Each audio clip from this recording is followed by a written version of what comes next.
What happens when All for One, the ultimate thief of powers, suddenly enters the world of Ben 10? After arriving in Bellwood, All for One discovers something that changes everything. This universe isn't limited to quirks. It is filled with aliens, advanced technology, ancient powers, and countless unique species. But when he learns about the Omnitrix and the incredible alien DNA stored inside it, All for One sees something far more valuable than a weapon, a limitless collection of powers. Now, Ben Tennyson, the Plumbers, Vilgax, and the galaxy's most dangerous forces may have to deal with an enemy who doesn't just want power. He wants to collect it all. Let's begin. The night over Bellwood did not scream, it whispered. In the silent, vacuum-sealed corridors of a plumber long-range scouting vessel, the sensors didn't register a localized gravitational collapse or a biological breach. Instead, there was a ripple in the very fabric of the local dimensional fold, a shudder in the null frequency that every Plumber Academy cadet is taught to fear. This was not the chaotic tearing of a null-void projector, nor the elegant slipstream of a galvanic teleporter. It was a puncture. Something from a reality where power is a stolen currency had forced its way into a universe where power is a biological birthright. On the ground, in the industrial district where the rust of the old world met the high-tech shadows of the new, the air suddenly tasted of ozone and ancient, suffocating ambition. Beneath the flickering sodium lights of a deserted warehouse pier, a skirmish was reaching its predictable, messy conclusion. A squad of DNA aliens, the pale, twitching thralls of the hybrid, had cornered a plumber patrol. The DNA aliens moved with a subterranean grace, their bodies a grotesque fusion of stolen genetic templates and parasitic intent. They were the ultimate scavengers of the galaxy, or so they believed. Opposing them were two plumber agents, their white and blue uniforms scuffed, their blasters overheating.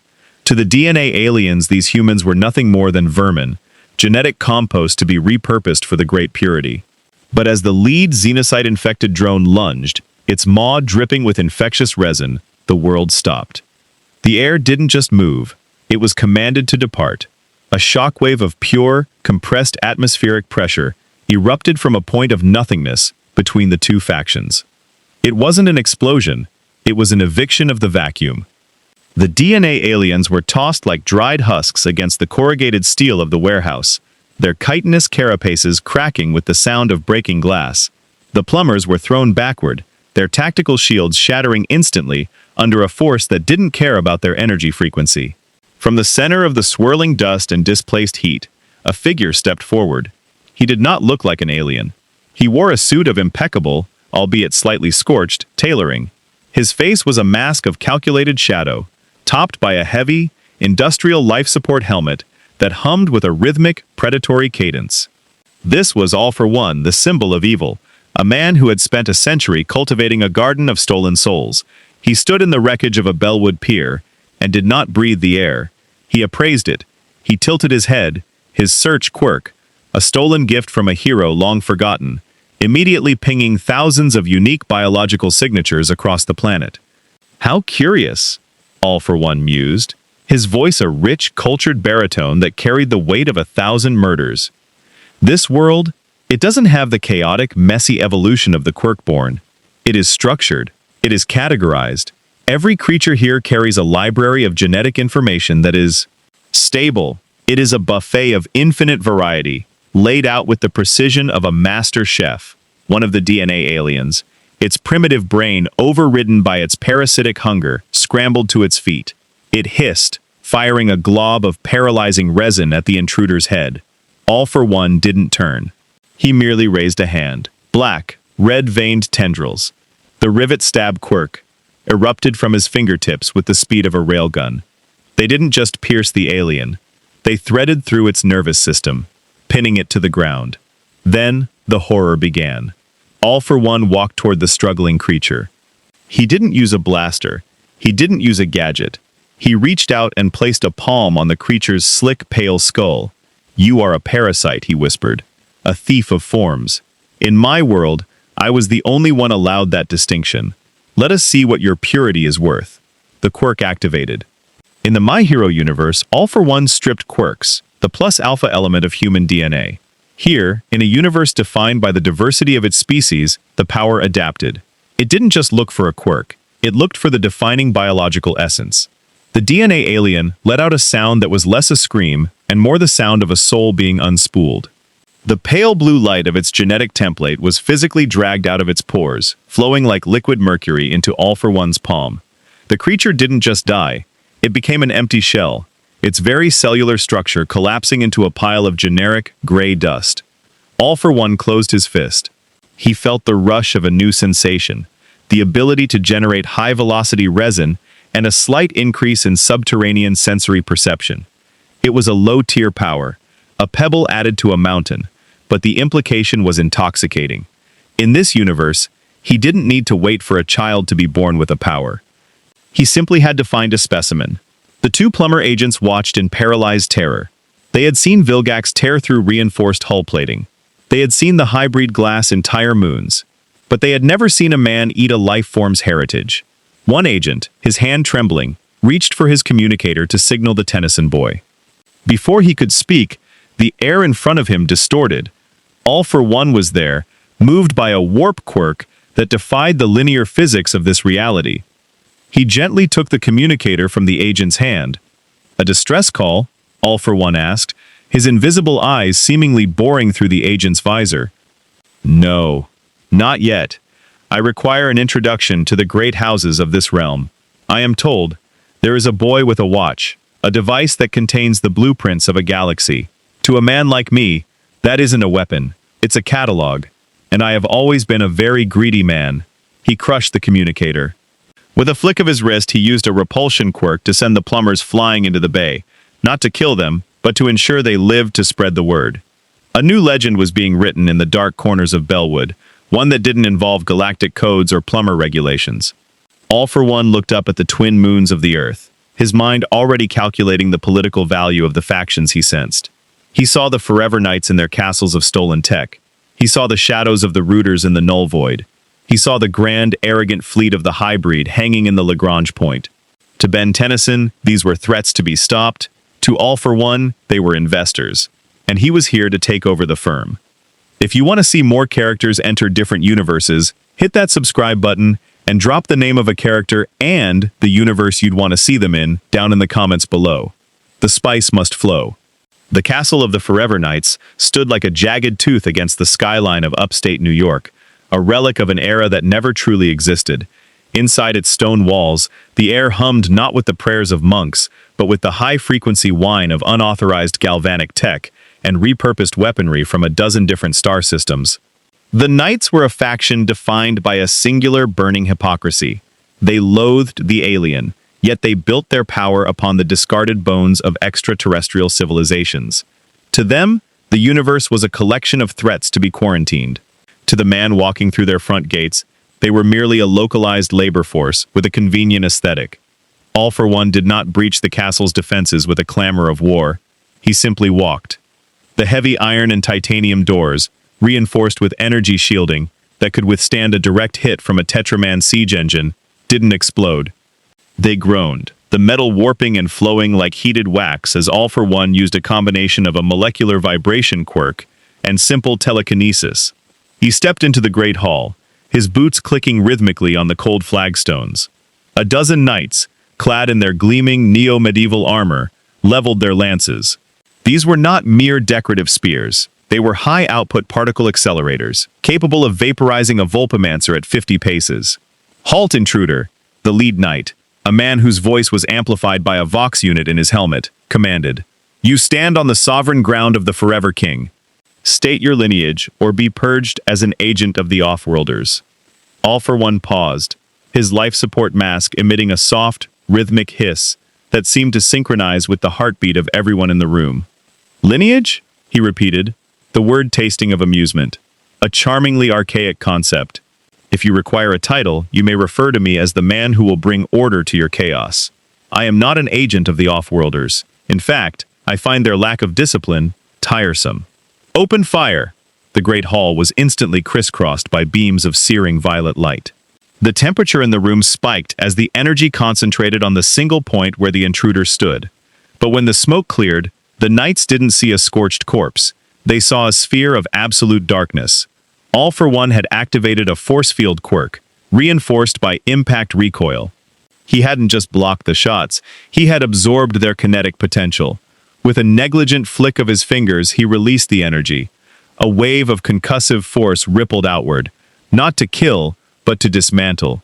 The knights were lifted off their feet, their armor plates popping off their frames like autumn leaves in a gale. They hit the walls with the heavy thud of useless metal. All for One didn't stop to admire the wreckage. He continued toward the throne room, where he sensed the highest concentration of both fear and ambition. Inside the inner sanctum sat Sir Driscoll, a man who had spent his life chasing the legend of the great weapon.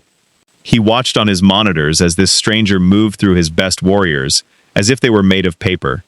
When All for One finally entered the chamber, Driscoll didn't fire. He stood, his hand resting on the hilt of a sword that hummed with enough energy to level a city block. "You have the gait of a conqueror," Driscoll said, his voice gravelly. "But you are human. I can see the biological markers on the scans. You are one of us. Why attack your own kind?" "Because you are small," All for One replied, his search quirk already cataloging every piece of stolen tech in the room.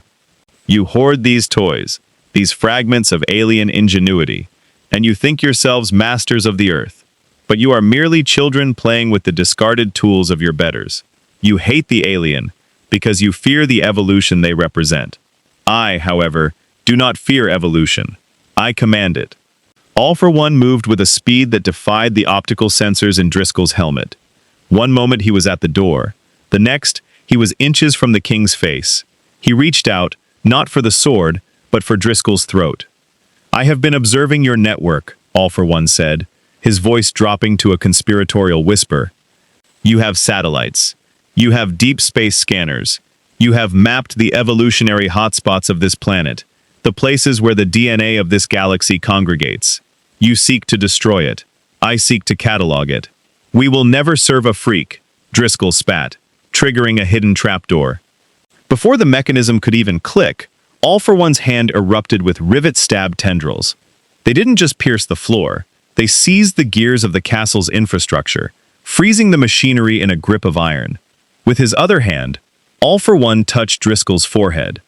He didn't steal a power, Driscoll had none, but he used a neural override quirk, a subtle manipulation of the electrical impulses in the brain. Driscoll's eyes went wide, then glazed over. The Night King's knees buckled, but All for One held him up, a puppet master supporting his new favorite toy.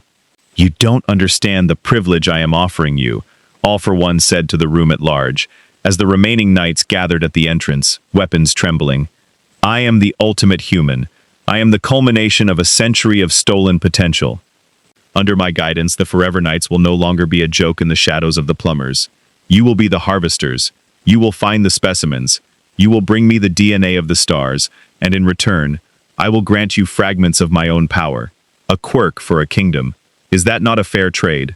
He released Driscoll, who fell to one missionary position, his mind rewritten to see All for One not as an intruder, but as the true king predicted in their ancient, garbled prophecies. "What is your command, sire?" Driscoll croaked. All for One turned his gaze toward the massive holographic display at the center of the room. He manipulated the controls with a thought, the interface surrendering to his will. "Activate the global subspatial scan. I want every signature of non-terrestrial DNA tracked, categorized, and ranked by its uniqueness factor. And find me the current location of the Tennyson boy. He carries a device, the Omnitrix, that I believe is the great weapon you have been looking for, but it is not a sword to be wielded. It is a seed, and I intend to plant it in myself." As the knights scrambled to obey their new master, All for One stood in the center of the command hub. He felt the planet open up to him through the technology. He saw the shimmering heat signatures of pyronites, the dense gravitational wells of apoplexians, and the ethereal flickers of anodites. He felt a particular resonance coming from a small town in the Midwest. 3 distinct signatures moving together. A shifting, multiform energy, Ben, a refined mana field, Gwen, and a dense molecular absorption signature, Kevin. "The trio," All for One murmured, a cold smile forming beneath his mask. "The hero, the mage, and the sponge. each one a fascinating case study in biological potential. It is time for a field test. I want to see if this Osmosian can absorb the weight of 100 stolen lives, or if he will simply burst. The Forever Knight's castle, once a fortress of isolation, had become a lighthouse, but it wasn't shining a light for humanity. It was a beacon for the symbol of evil, signaling to the rest of the galaxy that Earth was no longer a protected backwater. It was a farm, and the harvest was about to begin. The dust of the abandoned granite quarry near the outskirts of Bellwood didn't settle. It hovered, suspended by the unnatural static charge that filled the air. Kevin Levin's modified green muscle car sat idling at the edge of the pit, its engine a low, anxious growl that mirrored the tension in the boy behind the wheel. They had followed a trail of scrambled plumber frequencies and Forever Night chatter to this hollowed-out crater, expecting a weapon deal or perhaps another hybrid scouting party. What they found was a man standing in the center of the quarry, perfectly still, as if he were the axis upon which the planet turned. "I don't like the look of this guy," Kevin muttered, stepping out of the car. His hands were already darkening, his skin drawing the molecular density from the heavy iron wrench he held. He's got no mana, no alien signature, just a big empty hole where his vibe should be. Gwen Tennyson followed, her eyes glowing with a faint magenta light. Her hands traced intricate patterns in the air, weaving the invisible threads of mana that permeated the atmosphere. "It's worse than that, Kevin. The mana is actively avoiding him. It's like he's a localized vacuum." "Ben, be careful." Ben Tennyson, the Omnitrix gleaming like a verdant eye on his wrist, stepped forward. He had faced gods, warlords, and cosmic horrors, but the figure in the suit radiated a different kind of dread, one that felt ancient, patient, and deeply human. "Hey, Buckethead," Ben called out, his thumb hovering over the dial. "This is a restricted area. The Forever Knights moved out, so why don't you follow suit before things get messy?" All for One turned slowly. Even through the heavy, opaque visor of his life support mask, Ben felt the weight of a gaze that had seen empires rise and fall. "Messy," All for One repeated, the word vibrating through the quarry like a funeral bell. A fascinating choice of words from a boy who holds the library of 1,000 worlds on his wrist. "You are Benjamin Kirby Tennyson, the hero who thinks power is a gift to be shared. I am the man who knows power is a debt to be collected." "Talk is cheap," Kevin snapped. He lunged, his body now coated in a shimmering layer of hardened steel. He swung a fist that could shatter a mountain, a strike fueled by the raw kinetic energy of an Osmosian's rage. All for One didn't move until the fist was inches from his mask. Then, with a grace that mocked Kevin's momentum, he caught the blow. He didn't use a shield or a counterstrike, he simply grabbed Kevin's wrist. "Osmosian," All for One mused, his voice undisturbed. "A biological sponge. You absorb the properties of matter and energy to compensate for your own inherent lack of substance. You are a vessel that is always half empty." Kevin tried to pull away, but it was like being held by the gravity of a collapsing star. "Let go of me!" "In my world," All for One continued, "there was a boy with a similar hunger. He too thought he could take what he wanted, but he lacked refinement." The symbol of evil's palm began to glow with a sickly red-black light. Kevin let out a strangled cry. The steel coating on his skin didn't just break, it was inhaled. The molecular density Kevin had painstakingly drawn from his car was stripped away, flowing into All for One's hand like liquid mercury. But it didn't stop there. All for One reached deeper, his quirk searching for the plus alpha of the Osmosian biology. "Stop it!" Gwen screamed, firing a barrage of mana bolts. All for One raised his free hand, a repulsion quirk, instantly manifesting a wall of distorted air that shattered the mana discs into harmless sparks. He looked back at Kevin, who was now trembling, his eyes wide with a terror he hadn't felt since his days in the null void. "Your ability to absorb is quite unique. It isn't a quirk, yet it functions with a similar biological trigger. If I take this from you, will you finally be at peace with your emptiness?" "Kevin!" Ben slammed his hand down on the Omnitrix. The flash of green light was blinding. In its place stood Humungosaur, a 20-foot-tall Vaxasaurian whose very footfalls cracked the granite floor. He roared, a sound that should have shaken the man in the suit to his core. Humungosaur lunged, his massive tail swinging in an arc designed to level buildings. All for One finally released Kevin, tossing the boy aside like a discarded toy. He didn't dodge the tail. He activated spear-like bones and hypertrophy, his own arms swelling into a grotesque, jagged limb of reinforced calcium and muscle. He blocked the Vaxasaurian strike with a sickening thud, the shockwave shattering every window in Kevin's car 100 yards away. Vaxasaurian DNA, All for One analyzed, his voice sounding like grinding stone. Incredible density, rapid cellular growth, a magnificent specimen. He moved faster than a creature of his size should have been able to, his warp quirk flickering him behind the dinosaur. He placed a hand on the lizard's spine. Ben felt a sensation he had never experienced, not even against Vilgax. It felt like the Omnitrix was being unzipped. The connection between the watch and his nervous system spiked with feedback. "Ben, get out of there!" Gwen shouted. She leaped into the air, her pink mana constructs forming a massive cage around All for One. She poured everything she had into the spell, tapping into her anodite spark, the raw, celestial energy of her heritage. All for One paused, his hand still on Humungosaur's back. He looked up at Gwen, his mask tilting in curiosity. Mana, the breath of the universe. It isn't genetic, it's spiritual. A dimensional bleed. He let go of Ben and turned his attention to the girl. You aren't a human with a power. You are a being of light wearing a human skin. You are a quirk that exists outside of biology. With a sudden, violent surge of air cannon and shockwave regrowth, All for One shattered Gwen's cage. He didn't just break the spell, he seemed to taste the energy.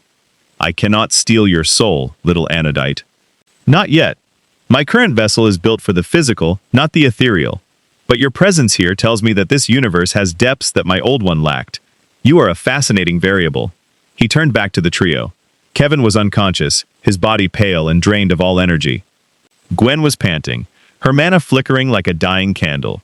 Ben, still in his humungosaur form, was gasping for air, the Omnitrix flashing red. A forced timeout. You've lost, Ben wheezed, reverting back to his human form. You can't take the watch. It's locked to my DNA.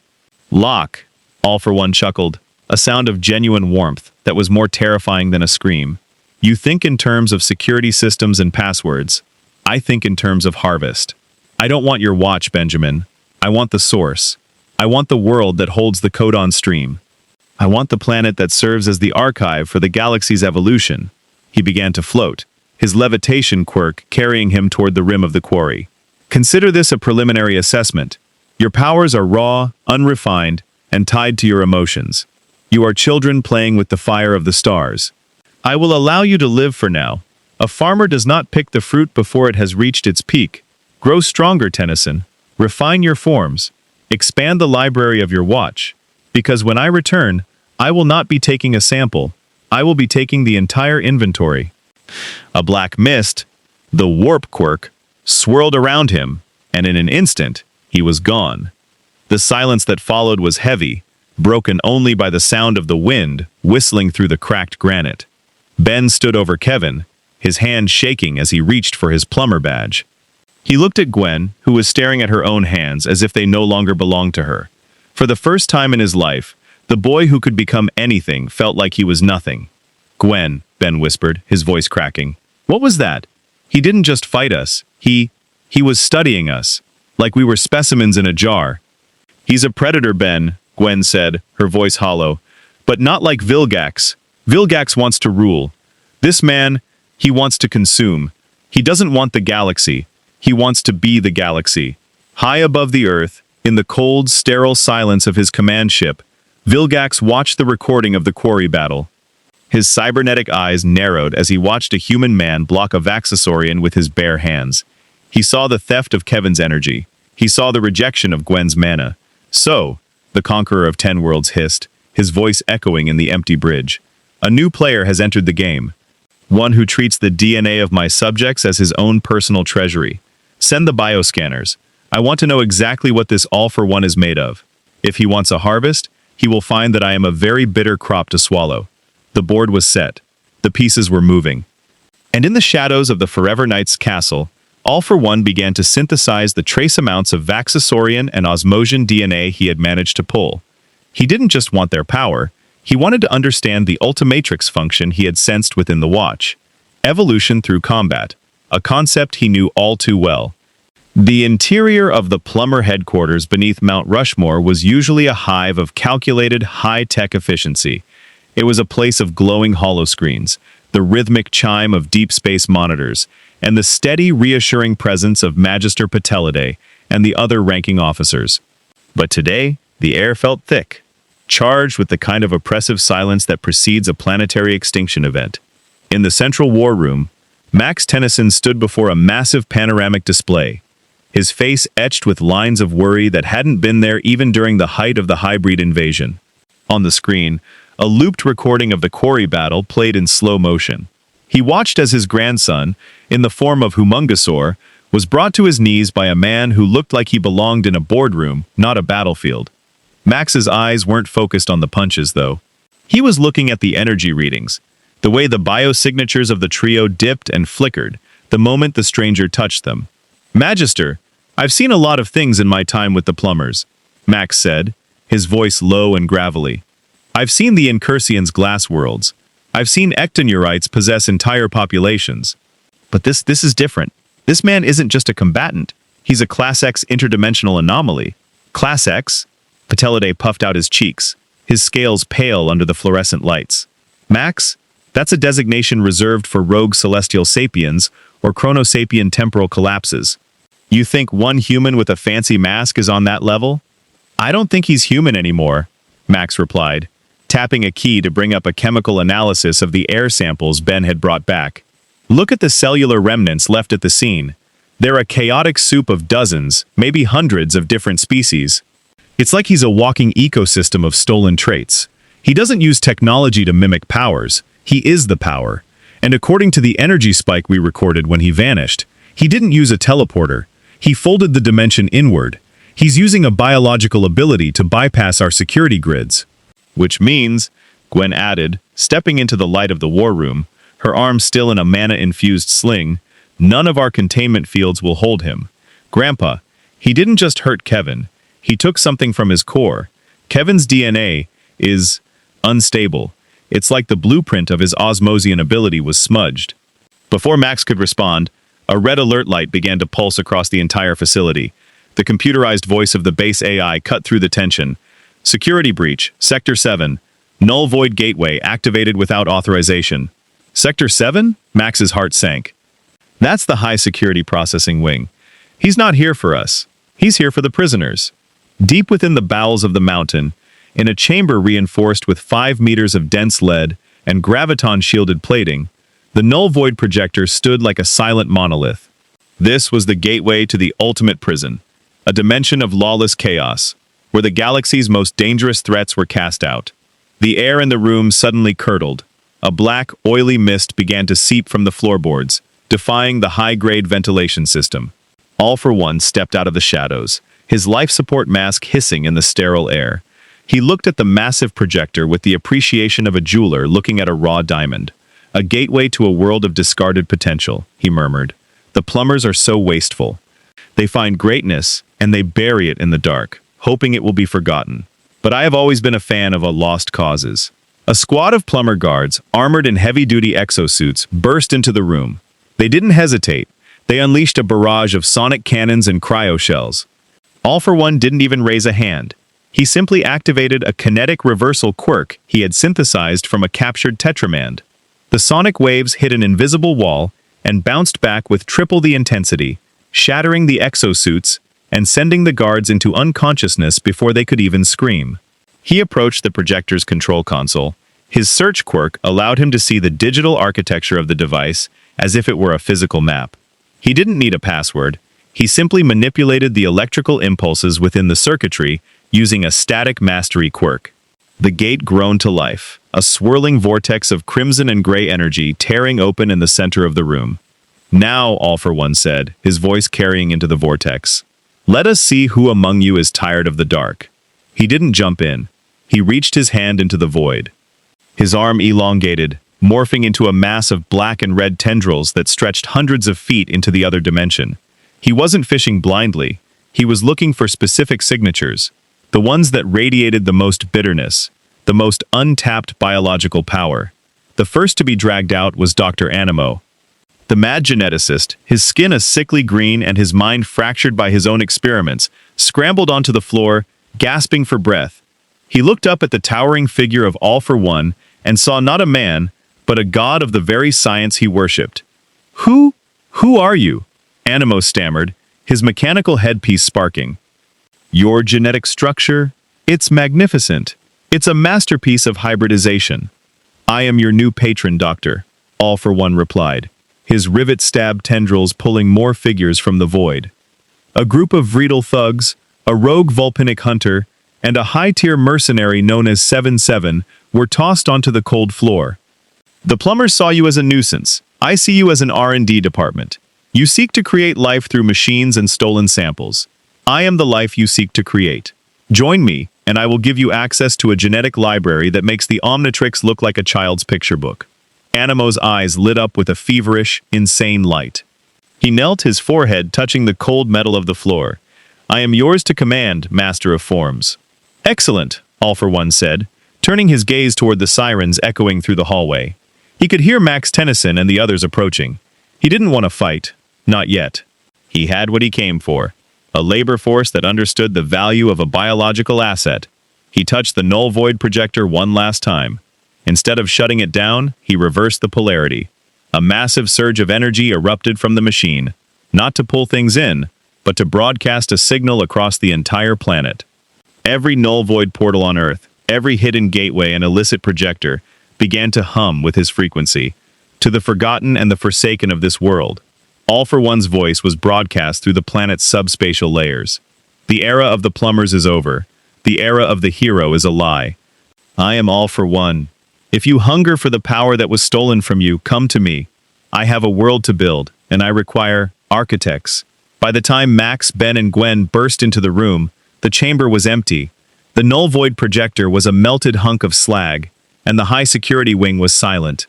Ben looked at the scorch marks on the floor, his fist clenched so hard his knuckles were white. He let them out. He didn't just break in, he started a recruitment drive. "He's building a league," Gwen whispered, her mana senses picking up the lingering traces of Apho's oily presence. "But not just of villains. He's looking for people who can help him bridge the gap between our world and his. Grandpa, if he gets his hands on more alien DNA, he's going to start upgrading these criminals with quirks." Max looked at the empty shackles on the floor. "He's doing more than that. He's creating a new power structure. In the old days, we fought for the galaxy. Now, we're fighting for the definition of what it means to be alive. Ben, we need to find Azimuth. If this All for One can manipulate DNA at the source, the Omnitrix isn't just a tool anymore. It's a liability." "I'm not giving it up, Grandpa," Ben said, his eyes flashing with a cold, determined light. "He thinks he can harvest us? Fine, let him try. I've got 10,000 lives in this watch, and I'm going to use every single one of them to shut him down." As they stood in the ruins of the gateway, none of them noticed the small, cloaked probe hovering in the corner of the ceiling. It wasn't a plumber drone. It was a sleek, red and gold piece of technology. A courier from Vilgax. The Conqueror had seen enough. The All for One wasn't just a rival. He was an infection. And Vilgax was a man who believed in cauterizing infections before they reached the heart of his empire. In a hidden fortress deep within the Appalachian Mountains, All for One sat on a throne of repurposed Forever Night technology, watching Dr. Animo begin his work on a group of captive DNA aliens. He felt the weight of the stolen powers within him settling, adapting to the rich, alien-heavy atmosphere of this universe. He was no longer just the symbol of evil from a dying world. He was the first evolution of a new one. The asteroid belt of the Chimeran system was a graveyard of civilizations that had dared to say no to the conqueror of 10 worlds. It was a place where the light of distant stars died against the cold, jagged surfaces of silicon and iron. In the center of this debris field hung the Chimeran hammer, a warship that was less a vessel and more a mobile monument to the ego of Vilgax. Inside its throne room, the air was thick with the scent of stagnant seawater and the hum of high-output cybernetics. Vilgax, a titan of green muscle and hydraulic enhancements, sat upon his throne, his gaze fixed on the man who had appeared in the center of his bridge without the courtesy of a boarding party. All for One stood amidst the bristling weaponry of the Chimeran Guard, his suit unwrinkled, his life support mask hissing rhythmically in the pressurized atmosphere. He didn't look like a conqueror, He looked like an appraiser. He was looking at the various trophies lining the walls, weapons from the conquered worlds, fragments of rare minerals, and the holographic records of fallen heroes. You move through the vacuum of space, with the ease of a chronosapien, Vilgax said, his voice a subterranean rumble that vibrated the floor plates. My scouts tell me you are a man of many gifts. They say you have been harvesting the DNA of the Earth dwellers and the hybrid alike. You are a scavenger, little man, and I have a low tolerance for those who steal from my future subjects. A scavenger? All for one chuckled, a sound of dry silk rubbing against stone. Is that what you see? I suppose from the perspective of a man who builds his strength with gears and wires, the concept of internal evolution must seem like theft. But I am not here to steal from you, Vilgax. I am here to offer you a seat at a much larger table. I do not sit at tables, Vilgax snarled, rising from his throne.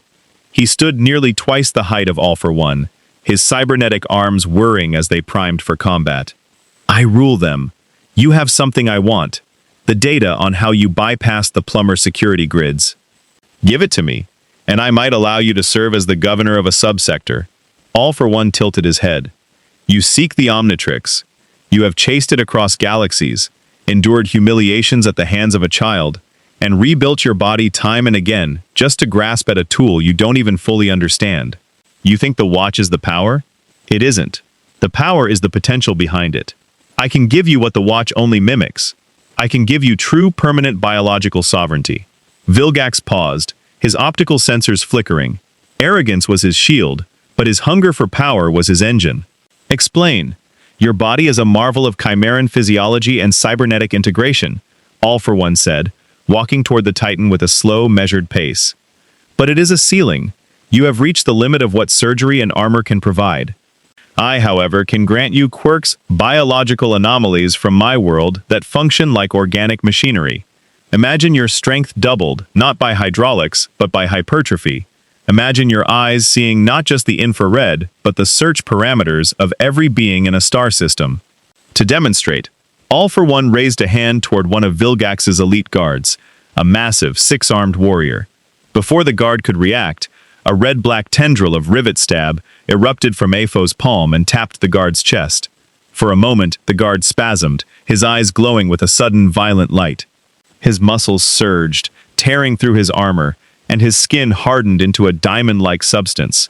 The guard roared, a sound of raw, unadulterated power. A gift, All for One said.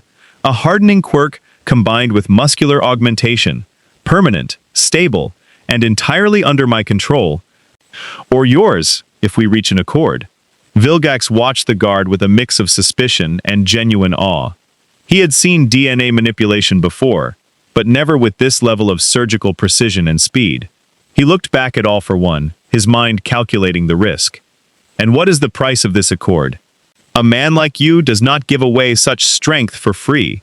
I want the coordinates to the forge of creation, All for One replied, the lie sliding off his tongue with practiced ease. And I want access to your bioarchives. I seek to understand the limit of this universe's evolution. In exchange, I will help you dismantle the Tennyson boy.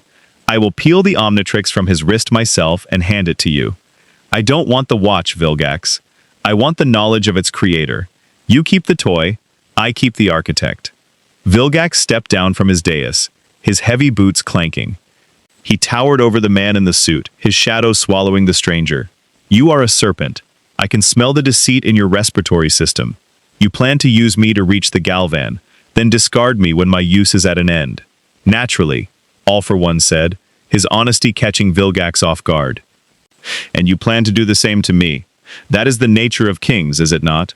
But until that moment arrives, we have a mutual enemy. Ben Tennyson represents a status quo where power is regulated. We represent a future where power is concentrated. Let us be the catalysts for that change. Vilgax reached out a massive clawed hand. All for One took it with his own. The contrast was striking. The green, armored fist of a galactic warlord, and the pale, slender hand of a human monster. As they shook hands, All for One activated a subtle, microscopic quirk. Genetic marker. It didn't steal Vilgax's power. Not yet. It acted as a beacon, a molecular tracer that would allow AFO to map Vilgax's unique Chimeran DNA from the inside out over the coming days. He was planting himself into the Conqueror's biology. "The accord is struck," Vilgax declared. "But know this, All for One. If you attempt to harvest me as you did those vermin on Earth, I will glass that planet and everything you have built upon it." "Of course," All for One smiled beneath his mask. "I wouldn't expect anything less from a man of your reputation." As All for One was escorted to his guest quarters, he felt the search quirk pinging the entire ship. He wasn't looking for weapons. He was looking for the Chimeran sui generis core, the genetic source of Vilgax's regenerative abilities. He had lied to the warlord. He didn't care about the Galvan or the Forge of Creation. Those were distant goals. His immediate goal was to become a Chimeran symbol of evil. In his quarters, AFO sat in the darkness, his mind connecting back to Dr. Animo on Earth through a subspatial quirk link. "The warlord is arrogant," AFO whispered into the void. "He thinks he is the master of his own flesh." Start the preparations for the integration phase. I have found the perfect host for the high-density quirks we've been developing. Vilgax isn't my partner, Doctor. He is my new suit of armor. On the bridge, Vilgax watched the human's door close on his monitors. He turned to his lieutenant. "Prepare the null pulse generators. If this human moves a finger toward my primary DNA core, I want his nervous system fried and his brain preserved for interrogation. He thinks he is a predator in a galaxy of prey. He will learn that I have been hunting predators since before his species learned to walk upright." The Vilgax Accord was signed in shadow and sealed with mutual betrayal. The two most dangerous entities in the galaxy were now allies, and the first target of their combined malice was already in their sights. The Earth was no longer just a battlefield. It was the anvil upon which a new, darker god was being forged. Turawust was a world that had been purified. To the hybrid, the self-proclaimed masters of the galaxy, purification meant the systematic erasure of all indigenous life, replaced by the sterile, white and gold architecture of their staging towers. The atmosphere was chilled to a precise, bone-dry temperature, and the sky was a bruised shade of violet, reflecting the immense weather control grids that kept the planet's ecology in a state of suspended animation. It was here, in the heart of the hybrid's military expansion, that All for One arrived. He didn't use a ship. He arrived via a warp gate provided by Vilgax's subspatial relays, stepping onto the pristine landing pad like a smudge of ink on a fresh sheet of paper. A phalanx of hybrid commanders, their 7-foot-tall frames draped in ornate living capes, awaited him. Their wings were tucked tightly against their backs, and their 4 eyes burned with a cold, aristocratic disdain. To the hybrid, all non-Atrean life was vermin, a genetic error to be corrected through extinction. The Conqueror of 10 Worlds sent a messenger. The lead High Commander hissed, his voice sounding like dry leaves skittering over ice. But he sent a human, a creature whose DNA is so riddled with mutations and instabilities that it is a wonder you can maintain a coherent form. State your business, vermin, before we use you as fertilizer for our fungal gardens. All for One looked around the landing platform, his search quirk immediately cataloging the hybrid's biological signatures. He didn't see the master race they claimed to be. He saw a species on the brink of a genetic collapse. Their DNA was brittle, the result of millennia of inbreeding in the name of purity. They were like a beautiful glass vase that had been cracked from the inside. Purity, All for One said, his voice echoing in the thin, cold air. It is a concept I have always found limiting. You have spent eons stripping away the clutter of your biology, trying to reach a state of perfection. But in doing so, you have made yourselves fragile. You are not a master race. You are a dying portrait. The High Commander's eyes flashed with a violent light. He raised a hand, and a barrage of thorn-like projectiles erupted from his palm, moving at the speed of sound. All for One didn't flinch. He activated impact recoil and airwalk, hovering inches off the ground as the thorns hit an invisible barrier and shattered into dust. "You speak of fertilizer," All for One continued, his tone conversational. "But look at your own cells. They are stagnant. You have no resistance to change because you have forbidden change from entering your blood. I, however, am the very definition of change." He moved with a sudden, blurring speed, his warp quirk placing him directly in front of the High Commander. Before the Atrean could react, All for One placed a hand on the commander's chest, right over the primary respiratory nodes. In my world, I was the one who decided who had power and who was a Delis. Here, I will be the one who decides what purity means. The quirk activated, but All for One didn't steal the hybrid's power. He injected something. Using a combination of forced activation and a synthesized version of the DNA alien xenocyte DNA he had harvested on Earth, he began to rewrite the High Commander. The Atreyan let out a sound that no hybrid had ever made, a guttural, animalistic roar. His pristine white skin began to mottle with patches of dark, oily purple. His wings didn't just expand, they mutated, growing jagged, chitinous barbs. His 4 eyes melted into a single, glowing red visor of ocular energy. This wasn't a purification, it was a corruption. The other hybrid commanders recoiled in horror. What have you done? You have polluted his essence. You have brought the blight upon him. I have granted him complexity, All for One replied, releasing the mutated commander. The creature stood up, now nearly 10 feet tall, its body a chaotic fusion of Atreyan grace and quirk-born violence. It turned on its own kind, its mind overridden by the aggression quirk AFO had laced into the transformation. You call it a blight, I call it a blank canvas. You were so empty, so pure, that you left plenty of room for me to paint. The mutated hybrid lunged at its peers, its new claws shearing through their reinforced armor as if it were parchment. All for One watched the carnage with a detached, clinical interest. He felt the ping of his search quirk. Vilgax's hidden monitors were watching this. Good. Let the Conqueror see that the hybrid, the great terror of the galaxy, could be dismantled with a single touch. Stop this madness! A hybrid voice barked from the communications tower. It was a high commander of even higher rank, broadcasting from the orbital flagship. We will glass the surface of Turawust before we allow this infection to spread. You are an abomination, human. Abomination is such a lackluster word, All for One said, looking up at the violet sky. I prefer the term necessary evolution. You are obsessed with the great purity because you fear the end of your race. I am offering you a way to survive. Your DNA is a dead end, but if you incorporate the quirks I possess, if you allow me to curate your species, you will never have to worry about extinction again. You will be my League of Atreyans. He raised his hands, and rivet-stab tendrils erupted from his fingers, snaking into the ground. They didn't just pierce the stone, they tapped into the planet's weather control grid. Using static mastery and signal broadcaster, All for One hijacked the hybrid's own technology. Across the planet, the cooling systems failed. The temperature began to spike.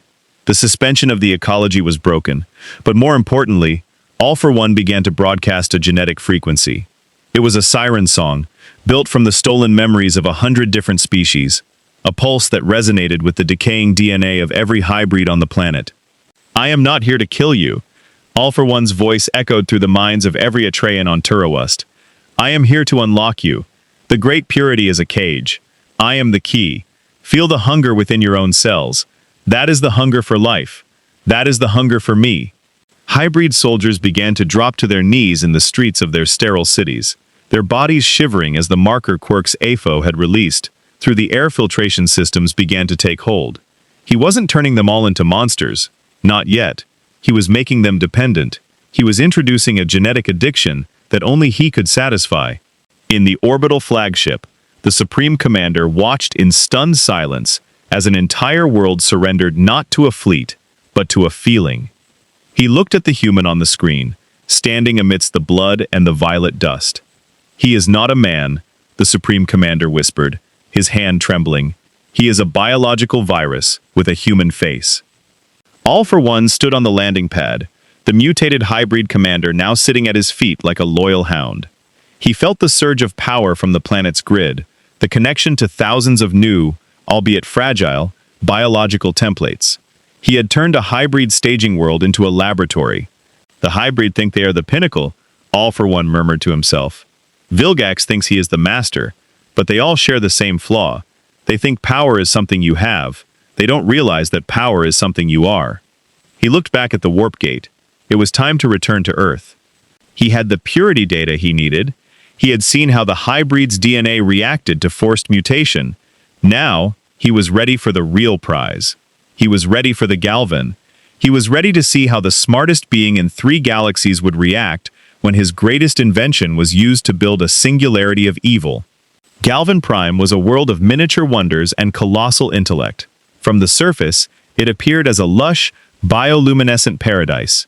But beneath the canopy of its hyper-oxygenated forests lay a global network of hypercomputation and genetic engineering that could rewrite the laws of physics on a whim.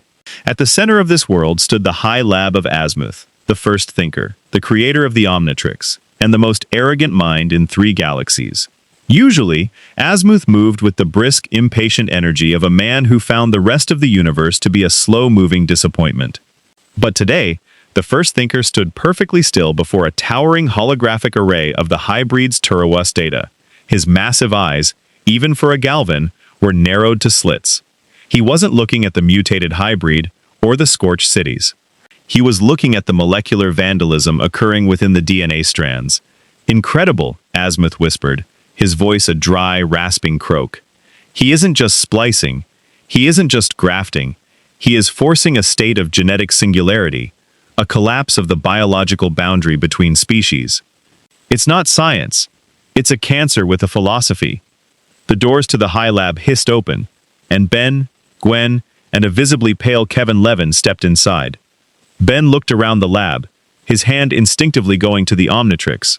"Azimuth, we've got a problem. This guy all for one. He's already taken over a hybrid world, and he's made some kind of deal with Vilgax. He's coming for the watch." Azimuth didn't turn around. "You are late, Tennyson, and your assessment is dangerously narrow. He doesn't want your watch. He wants the codon stream. He wants the primary archive of every DNA signature in the known universe. He sees the Omnitrix as a remote control, and he is currently tracking the subspatial signal back to the source." Kevin leaned against a console, his skin still flickering with a gray metallic instability. "We tried to fight him. He did something to me, Azimuth. I can't hold a form for more than 10 minutes. It's like he took the glue that holds my powers together." Azimuth finally turned, hopping onto a floating platform that brought him eye to eye with the trio. He looked at Kevin with a rare flicker of pity before his expression hardened. "He didn't just take energy, young Osmosian. He used his all-for-one quirk, a biological anomaly from a parallel evolutionary branch, to identify the specific genetic marker that grants you your absorption. He didn't just drain the bucket, he cracked the wood. You are lucky to be alive. Most beings would have simply collapsed into a puddle of undifferentiated cells." "Can you fix him?" Ben asked, stepping forward. "I can stabilize him," Azimuth snapped. "But I cannot fix what has been stolen. This all-for-one represents a threat that I failed to anticipate. When I built the Omnitrix, I built it as a tool of peace, a way for species to walk in each other's skin and understand one another. I assumed the intent behind the DNA was sacred. I never imagined a creature that would treat the very essence of life as a hoard of stolen gold." Azimuth tapped a command into his console, and a map of the galaxy appeared. One red dot was moving with terrifying speed, all for one, aboard the Chimeran hammer. But there was a second, faint green pulse emanating from a hidden coordinate in the depths of space. Primus, the planet that housed the liquid DNA of the codon stream. "He is using a search quirk combined with the stolen sensory organs of a Vulpimancer and the subspatial tracking of a galvanic mechamorph," Azimuth explained, his voice trembling slightly. "He has created a biological radar that is currently pinging the Omnitrix's connection to Primus. If he reaches that planet, Ben, he won't just be Ultimate Humungosaur or Ultimate Swampfire. He will be everything, all at once, a god of malice. Then we go to Primus and stop him," Ben said, his jaw set. "No," Azimuth said, his gaze turning cold. "If you go to Primus, you are simply bringing the key to the door he is trying to kick down. The moment you are within 10,000 kilometers of that planet, his quirks will allow him to bridge the gap. He will reach out and empty the Omnitrix into himself." Azimuth paused, his hand hovering over a large, glowing red icon on his terminal. "I am going to trigger the self-destruct sequence for the Omnitrix. And once it's gone, I will glass the surface of Primus. It is better to lose the history of the galaxy than to let it be worn as a suit of armor by that monster." "Are you crazy?" Ben shouted. "You can't just wipe out the DNA of 10,000 species." "There's gotta be another way." "There is no other way, Benjamin," Azimuth shrieked. his voice cracking with the weight of his fear. This man, this all-for-one, doesn't just want to rule. He wants to be the only thing that exists. He wants to incorporate the entire universe into his own ego. Every person you've ever met, every alien you've ever fought, they will all just be features in his collection.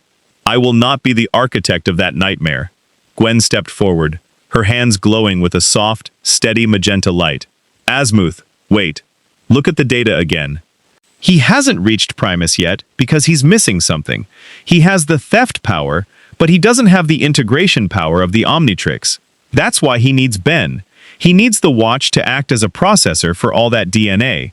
Without the watch, his body will eventually reject the stolen mass. He'll burn out. Asmuth paused, his eyes darting across the screens. You are suggesting we use the watch as a poison? I'm suggesting we stop thinking about the watch as a weapon and start thinking about it as a trap, Ben said, his eyes flashing. He wants the DNA? Fine. Let's give him so much of it that he can't handle it. Let's overload his all-for-one quirk with the one thing he can't control, the will of the species he's trying to steal.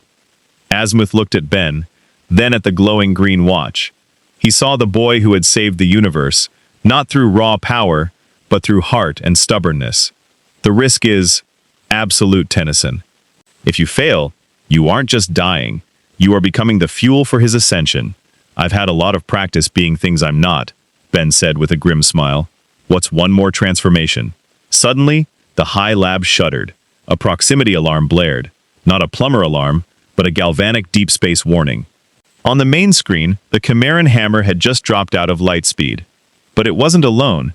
It was surrounded by a swarm of Atrean hybrid ships. The hybrid all-for-one had corrupted, and standing on the bow of the lead ship, protected by a massive, shimmering bubble of atmospheric command and force field quirks, was all-for-one. He wasn't using a communicator. He was using a telepathy quirk he had synthesized from a captured Uxorite. Asmuth. All-for-one's voice echoed through the minds of everyone in the lab, dripping with a terrifying fatherly warmth. I see you are debating the self-destruct. How typical of a creator, ready to kill his children rather than let them grow beyond his control. But you are too late. I have already tasted the signal. Primus is beautiful, isn't it? Such a vast liquid library of potential. I can feel it calling to me. I can feel the hunger of a billion lives waiting to be organized. The symbol of evil turned his gaze toward the high lab, and even through the layers of reinforced shielding, Ben felt the man's eyes. Don't bother with the red button, first thinker, all-for-one whispered. I have already warped a marker quirk into your satellite grid. If you trigger the explosion, I will simply absorb the kinetic energy and use it to propel myself to the forge of creation. You have no move left. I am the inevitability of your own genius. Now, bring me my watch. Asmuth looked at the screen, his face pale. He looked at Ben. He's right. I can't blow it up now. The energy would only feed him. Tennyson, you have 5 minutes to reach the teleporter. I'm sending you to Primus, not to hide, but to prepare the overload. If you are going to die, boy, make sure you choke him on your way down. The planet Primus was not a world of rock and soil, but a celestial organism, a living archive of the galaxy's genetic history. Great rivers of emerald liquid DNA, the Codon stream, pulsed through translucent canyons, flowing toward the central core, where Volanicus, the planet's sentient protector, maintained the balance.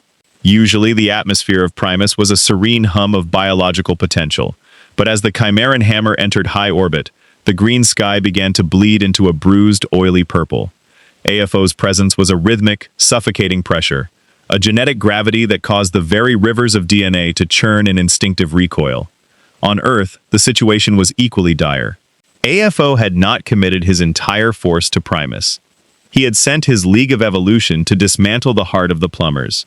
Beneath the streets of Bellwood, and around the Mount Rushmore base, the sky was filled with hybrid quirk hybrids, monstrosities with Atrean wings, and impact recoil hides, and DNA aliens upgraded with air cannon respiratory systems. Sir Driscoll and the brainwashed Forever Knights led the ground assault, their lances now firing beams of molecular decay quirks. Hold the line! Magister Pateliday's voice crackled over the plumber comms as he manned a heavy ion turret atop the Rushmore base. If they take the command hub, they take the global defense grid. Where are the Tennysons? They're off-world, a rookie agent screamed over the roar of a mutated Vreedle brother, smashing through a titanium barricade. It's just us. Back on Primus, Ben Tennyson stood at the edge of the great Codon well, the green light of the liquid DNA reflecting in his eyes. Beside him, Asmuth worked with frantic, blurred speed at a portable terminal, while Gwen and Kevin stood guard. Kevin's skin was a patchwork of stone and lead, his molecular structure held together by sheer willpower and Gwen's mana stabilization. "He's here," Ben whispered. The air above the well didn't just ripple, it tore. AFO descended from the sky, not through a ship, but by stepping through a massive, swirling warp gate. He was no longer the man in the scorched suit. He had incorporated the chimeran and hybrid samples he had taken. His form was larger, his skin a mottled, reinforced gray, and from his back sprouted the skeletal, barbed wings of a corrupted Atrean. His life support mask had been integrated into his flesh, glowing with a malevolent, pulsating red light. "Benjamin," All for One said, his voice now a layered chorus of 100 stolen vocal cords. "Look at this place. A sea of beginnings. A library of what-ifs. To you, it is a sanctuary. To me, it is the raw material of my final form. I can feel the life codes of 10,000 worlds vibrating beneath my feet. They are crying out for a master. They are crying out for order. They're crying out because they can smell the rot on you," Ben shouted. He slammed the Omnitrix. In a flash of green, he transformed into ultimate swamp fire. He didn't wait for a dialogue. He unleashed a barrage of blue fire napalm bombs, the explosions rocking the crystalline canyon. AFO didn't move. He simply raised a hand, and a kinetic absorption quirk, combined with a chimeran regeneration factor, swallowed the heat. "Fire is the tool of a primitive," All for One mocked. He flicked a finger. A rivet-stabbed tendril, now reinforced with hardening and Vaxasaurian growth, erupted with the force of a tectonic shift. It shattered Ben's wooden armor, sending the ultimate form skidding toward the edge of the DNA river. "Gwen, now!" Ben yelled. Gwen Tennyson released the full weight of her anodite spark. She shed her human skin, becoming a being of pure, magenta light. She wrapped All for One in chains of raw mana, attempting to bind his very spirit. But AFO laughed, a sound that sent a shockwave through the Codon stream. "I told you, little Lightbringer," AFO boomed, his hand erupting in a forced activation quirk. "Your power is spiritual, but your vessel is biological." He touched the mana chains, and through some impossible marriage of science and quirk logic, he infected the energy. The magenta light turned a sickly, bruised black, the corruption traveling up the chain toward Gwen. She screamed, falling to the ground as her anodite form flickered and died. "Gwen!" Kevin lunged, his body absorbing the raw emerald DNA from the river itself. A dangerous, desperate move. He became a towering, unstable giant of shifting genetic material. He slammed a fist into AFO's chest, the impact sounding like two moons colliding. AFO didn't stumble. He caught Kevin's fist. "An osmosion drinking from the source? How poetic. But you are trying to hold an ocean in a thimble." AFO didn't steal Kevin's power this time. He overloaded it. He channeled the hypertrophy and power distribution quirks directly into Kevin's nervous system. Kevin screamed as his body began to swell uncontrollably, his skin tearing as new unwanted limbs and sensory organs sprouted from his pores. "Too much," Kevin gasped, collapsing into a heap of agonizing, shifting mass. "Ben, he's taking it all." All for One turned his attention to Asmuth, who was frantically inputting the overload code into the Codon Well's core. "First thinker," AFO said, "you think you can poison the stream with a logic bomb?" "I have already assimilated the search parameters of your own satellites. I know your code. I know your ultimate function." AFO raised both hands. Rivet-stabbed tendrils snaked into the Codon Well itself. He wasn't just taking DNA, he was merging with the planet. The green glow of Primus began to pulse with a dark, oily rhythm. Across the galaxy, every Omnitrix-related device began to spark and fail. The siege of Earth was merely a distraction to keep the plumbers from seeing the truth, AFO proclaimed, as the liquid DNA began to climb his legs like a living vine. I don't need to conquer the galaxy through war. Once I have incorporated the codon stream, I will simply rewrite the biology of every living thing in the universe. I will be the DNA. I will be the evolution. Every child born will carry my marker. Every hero will be a fragment of my will. Ben, reverting to human form, stood at the base of the well. He looked at his broken friends, at the terrified First Thinker, and at the monster who was currently drinking the soul of the galaxy. He looked at the Omnitrix, which was now glowing with a violent, unstable red light. "You're wrong, All for One," Ben said, his voice steady despite the chaos. "You think the DNA is just a library. You think it's just information. But every one of these species, they have a will. They have a heart. And you're trying to swallow 10,000 hearts that don't want you inside them. Will is a chemical illusion, Tennyson," All for One replied, his gray skin now shimmering with the emerald light of the stolen stream. "I am the chemist. Now, give me the watch. Let us end this charade and begin the new era."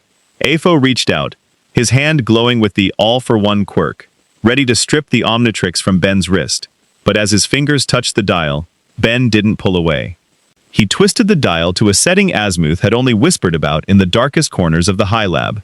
"The ultimate exchange," Ben whispered. "You want the galaxy? Fine.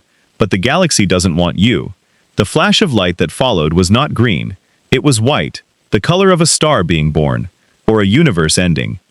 The white light didn't fade so much as it crystallized, turning the atmosphere of Primus into a shattered mirror of possibilities.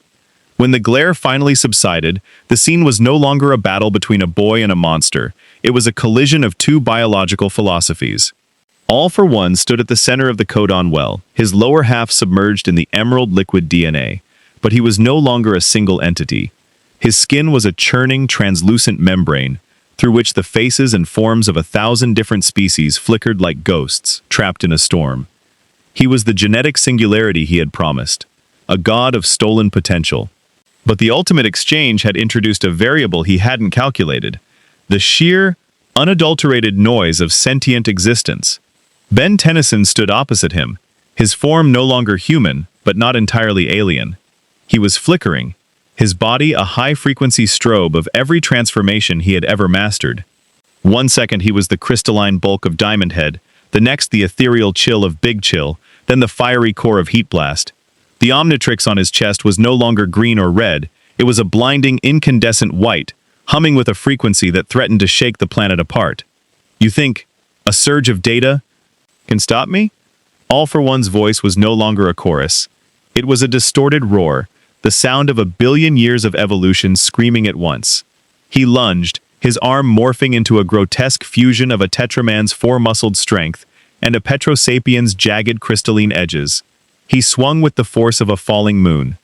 Ben flickered into ultimate cannonbolt, his shell reinforced not just by the Ultimatrix's combat evolution, but by the raw, unrefined energy of the codon stream. The impact created a shockwave that leveled the surrounding crystalline spires, sending a spray of liquid DNA into the air like emerald rain. Ben was sent tumbling, but he didn't stop. He transitioned mid-air into Ultimate Echo Echo, unleashing a sonic doom disc barrage that vibrated at the exact frequency of All for One's life support mask. "I'm not just sending you data, AFO," Ben's voice echoed through the sonic waves. "I'm sending you the life. You wanted the codon stream? You're getting all of it. Every memory, every instinct, every survival drive of 10,000 species that don't want to be part of your collection." All for One roared. His impact recoil quirk flared, but the sonic vibrations were bypassing his physical defenses. They were attacking his search quirk, overloading his sensory input with the biological will of the galaxy. He clutched his head, his gray skin bubbling as a pair of Vulpamancer gills erupted from his neck, only to be replaced by the armored plating of a Kinocelerin. His body was trying to adapt to everything at once, but the ultimate function Ben had triggered was forcing those adaptations to compete. "It is too much clutter," All for One screamed. He unleashed a shockwave regrowth combined with a Chimeran bioblast, a wave of dark energy that tore through the canyon. He used his warp quirk to flicker directly in front of Ben, his hand glowing with the All for One power. "If I cannot organize the stream, I will simply hollow you out." He grabbed Ben's throat. The All for One quirk began to drill into the Omnitrix's white light. Ben felt his own consciousness being pulled toward the abyss. He saw the vestiges of AFO's world, the silhouettes of the heroes he had broken, the quirks he had stolen. They were a cold, silent graveyard. But behind them, Ben saw the green, vibrant pulse of the Ben 10 universe. He saw the faces of the aliens he had become, not as tools, but as lives he had shared. "You don't get it," Ben wheezed, his skin turning into the transparent, star-filled depths of an alien X-form, though he lacked the full power of the celestial sapiens. "In your world, power is something you take. In mine, it's a gift you borrow, and the owners want it back." Ben didn't pull away. He reached out and grabbed All for One's mask. He forced the Omnitrix into a direct physical sync with AFO's nervous system. The ultimate exchange reached its zenith. Asmuth, watching from the safety of a graviton shield, shielded his eyes. "He's doing it! He's using the Ultimatrix to force the evolutionary dead ends of every stolen quirk. He's making AFO's own stolen powers fight the DNA of the stream." In the mental landscape of the struggle, All for One found himself surrounded by a stampede. The will of the Vaxasaurians, the stubbornness of the Apoplexians, the cold logic of the Galvans, they weren't just codes. They were a tidal wave of identity. Every time AFO tried to use a hardening quirk, the DNA of a heat blast forced his cells to liquefy into plasma. Every time he tried to warp, the instinct of a gravitack anchored him to the planet's core. He was a master of 1,000 powers, but he was currently being mutinied by 10,000 souls. "Get out of my head!" All for One's physical form began to crack. Massive gouts of emerald energy leaked from his joints. His rivet-stabbed tendrils turned into useless, wilting vines. He was losing his grip on the singularity. "The galaxy isn't a library, All for One," Ben roared, his voice now a booming, cosmic resonance. "It's a family, and you're not invited." With a final, desperate surge of will, Ben channeled the ultimate evolution of the planet itself. For a fraction of a second, the entire planet of Primus glowed with a blinding, righteous light. The codon stream didn't just flow into AFO, it purged him. The foreign, oily energy of the quirks, the plus-alpha elements that AFO had brought from his world, were recognized as toxins by the planet's sentient core. The rejection was violent. AFO was literally expelled from the center of the well, his body shedding stolen traits like burnt skin. The hybrid wings shattered. The chimeran muscle mass withered. The gray, reinforced skin peeled away to reveal the scarred, broken man beneath. He hit the crystalline floor of the canyon with a wet, heavy thud, the all-for-one quirk flickering like a dying ember. Ben fell to his knees, reverting to his human form. The Omnitrix was smoking, the dial cracked and black. He gasped for air, his lungs feeling like they had been filled with molten lead. He looked over at Gwen and Kevin. They were unconscious but breathing, the corruption in their DNA receding as the planet's natural frequency stabilized. All for One tried to rise. His mask was shattered, revealing the eyeless, scarred face of a man who had lived too long on the hunger of others. He reached out a trembling hand toward the codon well, his voice a pathetic, rasping shadow of its former glory. The potential, it was mine. I was the symbol. "You were a thief," Ben said, standing up with painful slowness. "And there's no room for thieves on Primus." But the victory felt hollow. As Ben looked at the horizon, he saw the Chimeran hammer and the hybrid fleet still hanging in the sky. All for One's league was still ravaging the Earth. The immediate threat of the singularity was gone, but the galaxy was still bleeding, and the Omnitrix, the only thing that could fix it, was silent. Suddenly, the ground of Primus shook, not from AFO, but from a subspatial arrival. A massive, red and black ship decloaked above the canyon. Vilgax's personal shuttle. The Conqueror had waited for the two predators to exhaust each other, and now, he had arrived to collect the spoils. Vilgax descended on a gravity platform, his eyes fixed on the broken All for One, and the smoking watch on Ben's wrist. He didn't look at the man in the suit with pity. He looked at him with the cold satisfaction of a hunter who had let the hound catch the bear, only to kill both. "A magnificent performance, Tennyson," Vilgax hissed, his hand resting on the hilt of his energy sword. "The human monster is broken, and your great weapon is a piece of charcoal. Now, let us see how you fare against a conqueror who doesn't need to steal power to possess it." Ben looked at the broken dial on his wrist. He looked at Vilgax. He had nothing left. No aliens, no energy. Just the sand of Primus between his toes, and the weight of a galaxy on his shoulders. This was the moment every hero feared. The moment when the what-if became a what-now. Vilgax stepped off his gravity platform, the emerald mists of Primus parting before his massive cybernetic frame. He didn't look at the broken, eyeless man who had once been all for one. He looked at Ben Tennyson with the clinical detachment of a butcher eyeing a steer. The conqueror of 10 worlds had seen the rise and fall of countless gods, and to him, the symbol of evil was just another cautionary tale about the instability of stolen power. He raised his energy sword, the blade humming with a lethal, crimson light that cast long, predatory shadows across the Codon well. "You have done the galaxy a great service, Tennyson," Vilgax hissed, his voice echoing off the crystalline canyon walls. "You have broken the only rival who could have challenged my claim to the throne of existence, and in the process, you have stripped yourself of your only shield. The Omnitrix is dead, your allies are broken, and the First Thinker is a coward hiding behind a curtain of gravitons." Ben stood his ground, his feet planted in the emerald sand. His hand, still blackened by the feedback of the ultimate exchange, rested on the shattered dial of the watch. He didn't have the strength of a Vaxasaurian, or the speed of a Kinoceleran. He was just a 16-year-old boy in a tattered jacket, facing the most feared warlord in the universe. "I'm not alone, Vilgax," Ben said, his voice raspy but unshaken. "I've still got the planet, and I've still got the will that AFO couldn't swallow." "Will is for those who lack the strength to command," Vilgax countered. He lunged, a blur of green muscle and hydraulic fury, but before the blade could descend, a bolt of pure, white energy struck the ground between them. It wasn't mana, and it wasn't a quirk. It was the sentience override of Primus itself. Azimuth stepped out from behind his shield, his small hands dancing across a holographic interface that was integrated directly into the planet's core. "I told you, Vilgax," Azimuth croaked, his eyes burning with a rare, defiant light. "The Omnitrix was a tool of peace, but Primus is the memory of life. And life does not care for conquerors." The green rivers of the Codon stream began to rise, defying gravity. They didn't flow into Ben, and they didn't attack Vilgax. Instead, they formed a protective, shimmering dome around the trio. Ben, Gwen, and Kevin. The planet was recognizing its keepers. Vilgax roared, slamming his fist into the emerald barrier. "You cannot hide forever, First Thinker. I have a fleet in orbit. I will glass this planet and sift through the ashes for the liquid DNA myself." "You won't have to," Ben said. He reached out and touched the emerald dome. He didn't try to transform. He did something he had never done before. He asked. He asked the millions of life codes within the planet to remember the boy who had walked in their skin.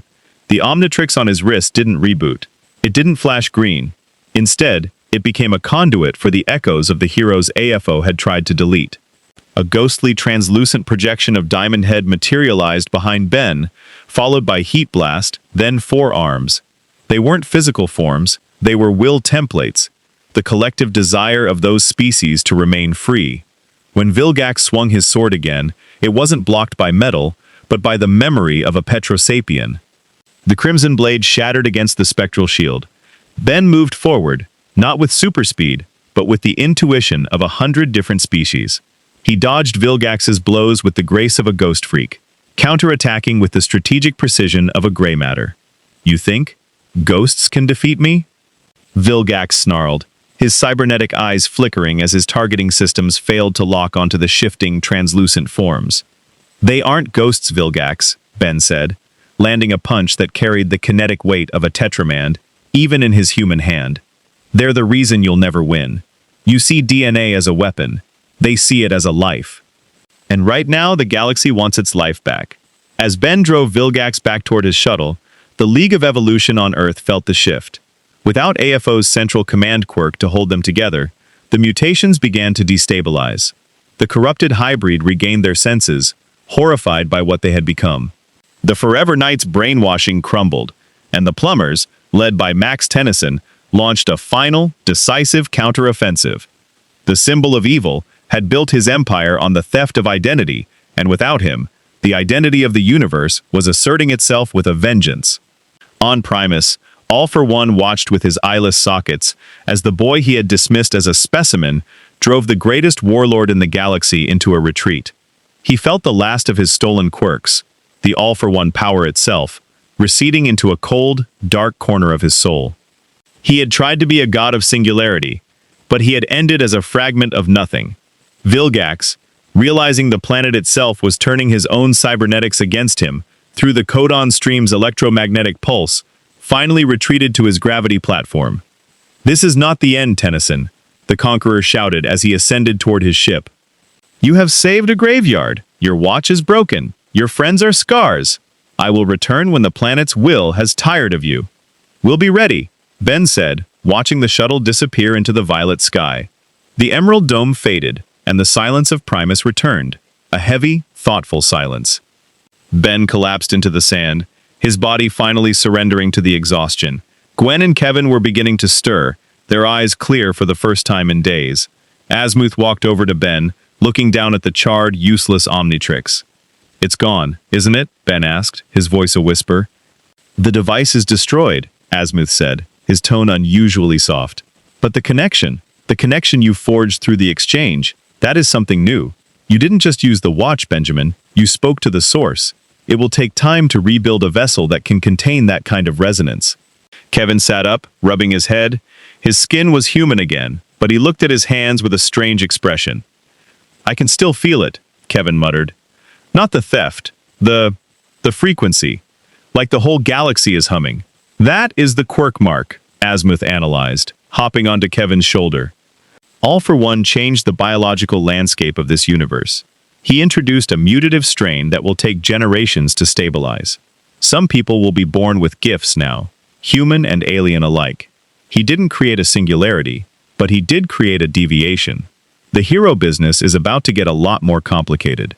Ben looked at the horizon, where the twin moons of Primus were rising over the rivers of DNA. All for One was being loaded into a high-security galvanic containment unit, destined for a cell designed by the smartest mind in existence. A cell where no power could ever be stolen again. The siege of Earth was over. The god of the Quirkborn was a prisoner.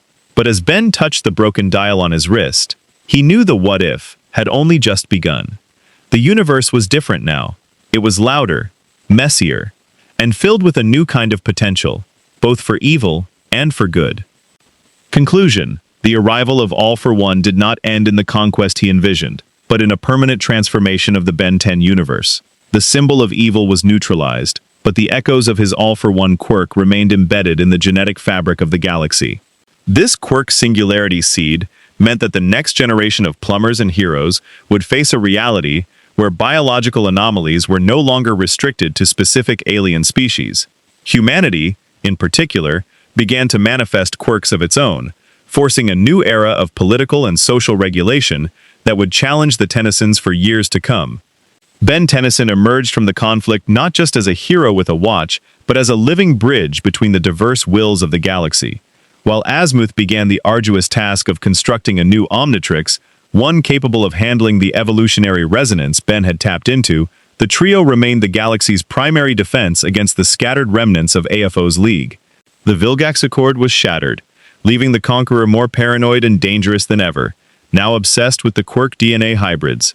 The desert of the multiverse had collided with the ocean of genetic potential, and though the immediate storm had passed, the ripples had only just begun to change the tide.